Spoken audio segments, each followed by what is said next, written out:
Hello everyone, welcome back to the channel study with Radha. Guys, आज की इस video में हम डिस्कस करेंगे डीडीयू गोरखपुर यूनिवर्सिटी के एमकॉम फोर्थ सेमेस्टर के पेपर रिसर्च मैथोलॉजी के कुछ इंपॉर्टेंट एमसीक्यूज को।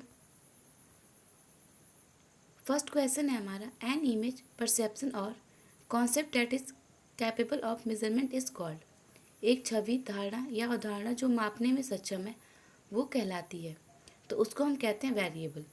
वेरिएबल जो होता है वो किसी इमेज, परसेप्शन या कॉन्सेप्ट को मेज़र करने के लिए कैपेबल होता है। ठीक है। नेक्स्ट क्वेश्चन है, in order to pursue the research which of the following is priorly required. अनुसंधान को आगे बढ़ाने के लिए निम्नलिखित में से किसकी सबसे पहले आवश्यकता होती है। तो किसी भी अनुसंधान यानी कि रिसर्च को आगे बढ़ाने के लिए जो सबसे पहला स्टेप रिक्वायर होता है वो होता है फॉर्मुलेटिंग अ रिसर्च क्वेश्चन। पहले की रिसर्च की समस्या यानी कि क्वेश्चन को फॉर्मुलेट किया जाता है। पहले क्वेश्चन बनाया जाता है, उसके बाद से आगे का प्रोसेस किया जाता है। ओके। नेक्स्ट क्वेश्चन है हमारा, what are the condition in which type first error occurs. वे कौन सी परिस्थितियाँ होती है जिसमें टाइप 1 त्रुटि होती है। तो वो होती है हमारी the null hypothesis get rejected even if it is true. ठीक है, तो ऑप्शन बी हमारा करेक्ट हो जाएगा।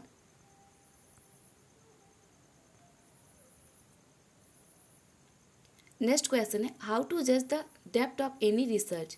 किसी शोध की गहराई का आकलन कैसे करेंगे।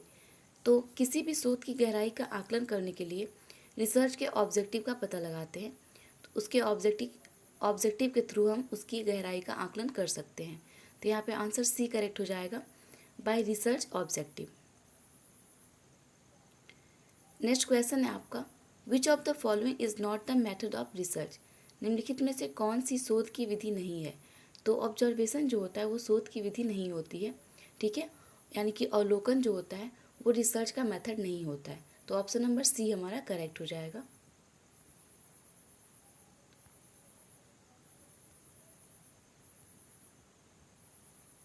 नेक्स्ट क्वेश्चन हमारा, रिसर्च यानी कि शोध एक है। तो शोध जो होता है working in a scientific way to search for truth and problem. Research जो होता है वो किसी साइंटिफिक तरीके से वो काम करने यानी किसी प्रॉब्लम के बारे में उसका सत्य जानने के लिए एक ऐसा साइंटिफिक वे होता है, तरीका होता है किसी काम को करने का। तो यहाँ भी ऑप्शन सी हमारा करेक्ट हो जाएगा, working in a scientific way to search for truth of any problem. किसी भी समस्या का सच जानने के लिए साइंटिफिक वे में काम करने का एक तरीका होता है। नेक्स्ट क्वेश्चन है हमारा, in the process of conducting research formulation of hypothesis is followed by. अनुसंधान करने की प्रक्रिया में परिकल्पना का सूत्रीकरण का अनुसरण किया जाता है। तो ये सिलेक्शन ऑफ रिसर्च टूल की सिलेक्शन के थ्रू किया जाता है। ठीक है, तो ऑप्शन सी हमारा करेक्ट हो जाएगा। नेक्स्ट क्वेश्चन है, the main objective of dot dot study to require knowledge dot dot. अध्ययन का मुख्य उद्देश्य ज्ञानार्जन करना होता है। तो डिस्क्रिप्टिव अध्ययन का जो मुख्य उद्देश्य होता है वो किसी भी विषय में गहराई से ज्ञान अर्जन करना होता है। तो ऑप्शन नंबर बी करेक्ट हो जाएगा, डिस्क्रिप्टिव। नेक्स्ट क्वेश्चन है हमारा, dot dot is concern with discovering and testing certain variable with respect to their association और डिसएसोसिएशन। उनके सहयोग या पृथक्करण से संबंध में कुछ चरों की खोज और परीक्षण से संबंधित होता है। तो हमारा होता है डायग्नोसिस जो होता है वो पृथक्करण के संबंध में कुछ चरों की खोज करता है, उसका परीक्षण से संबंधित होता है। नेक्स्ट क्वेश्चन है हमारा, one of the terms given below is defined as a bundle of meanings of characteristics association with certain events, object, condition, situation and the like.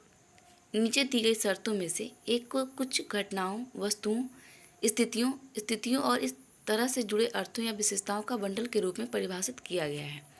तो वो होता है कॉन्सेप्ट। ठीक है, कॉन्सेप्ट अगर क्लियर हो जाता है तो आगे की चीज़ें क्लियर हो जाती हैं। तो ऑप्शन नंबर सी हमारा करेक्ट हो जाएगा, कॉन्सेप्ट। नेक्स्ट क्वेश्चन है हमारा, concept R dot dot of research. Concept जो होता है वो रिसर्च का टूल्स होता है। ऑप्शन नंबर बी करेक्ट हो जाएगा। नेक्स्ट क्वेश्चन है हमारा, concept is of two types. Concept जो होते हैं वो दो तरह के होते हैं। कौन कौन से होते हैं देख लेते हैं। पहला होता है हमारा ऑब्स्ट्रैक्ट और दूसरा होता है कंक्रीट। तो ऑप्शन नंबर सी हमारे यहाँ भी करेक्ट हो जाएगा, abstract and concrete. Okay,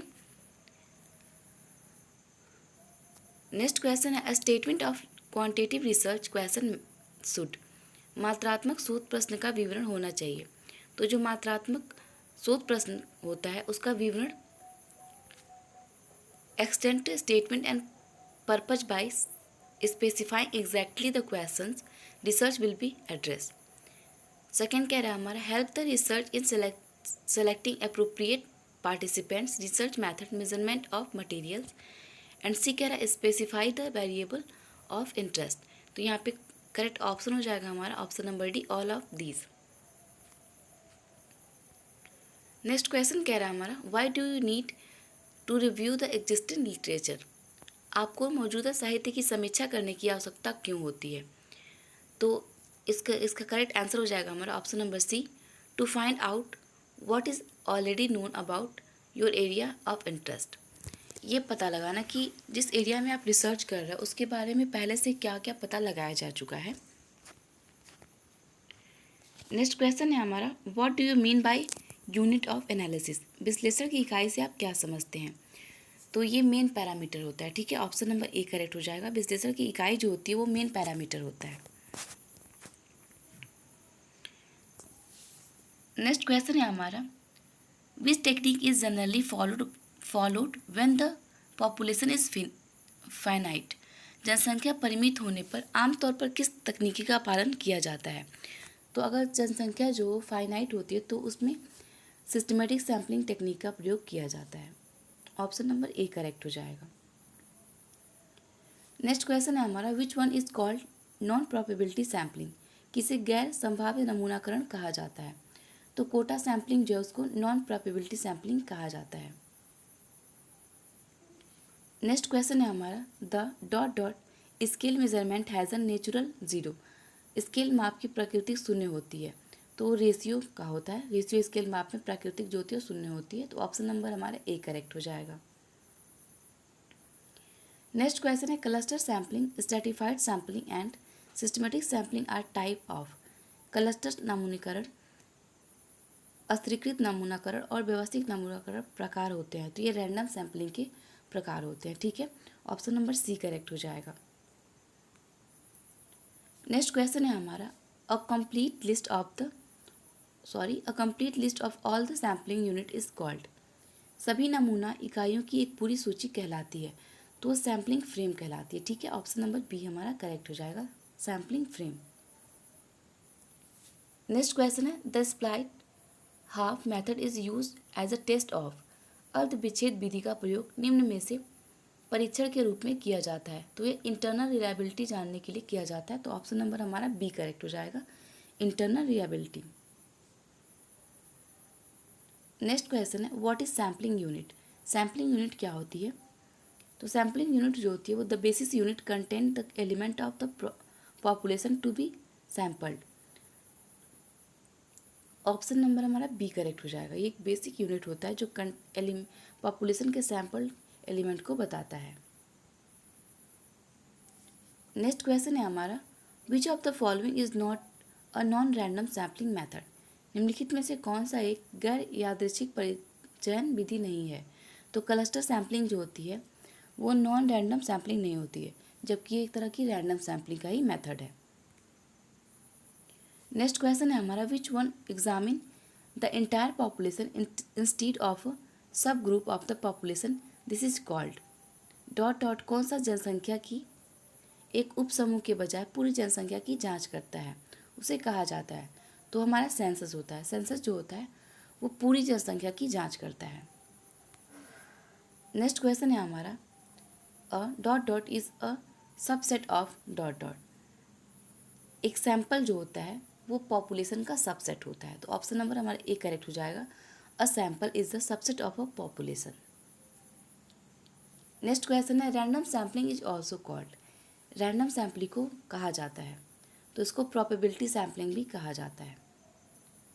next question है हमारा scale is in which the respondent directly compare 2 or more object and make choice among them. पैमाना जिसमें उत्तरदाता प्रत्यक्ष रूप से 2 या 2 से अधिक वस्तुओं की तुलना करता है और उनमें चुनाव करता है, उसको हम रैंकिंग स्केल कहते हैं। ठीक है, इसमें 2 या 2 से अधिक वस्तुओं के बीच में तुलना होती है, कंपेयर होता है। ठीक है, नेक्स्ट क्वेश्चन है हमारा, if the population proportion equal to Z test X bar in new and alpha in new then इस डिस्ट्रीब्यूशन इज। जनसंख्या अनुपात पूर्ण जेड टेस्ट के बराबर होती है तो त्वरित किया जाता है, तो इसको as a standard normal variable if N is greater than 30। ठीक है, ऑप्शन नंबर ए करेक्ट हो जाएगा। नेक्स्ट क्वेश्चन है आपका, the degree of freedom for pair T test based on the pairs of observation is. प्रेक्षणों की n युग्मों के आधार पर युग्मित टी परीक्षण की स्वतंत्रता की कोटि है, तो ये है n-1। नेक्स्ट क्वेश्चन है आपका, test is the part of parameter test. तो जेड टेस्ट जो होता है वो पार्ट ऑफ पैरामीटर टेस्ट होता है, ऑप्शन नंबर डी हमारा करेक्ट हो जाएगा। तो आई होप आपको ये सारे क्वेश्चन अच्छे लगे हों। मिलते हैं नेक्स्ट वीडियो में कुछ और इंपॉर्टेंट क्वेश्चंस के साथ। Thank you, have a good day.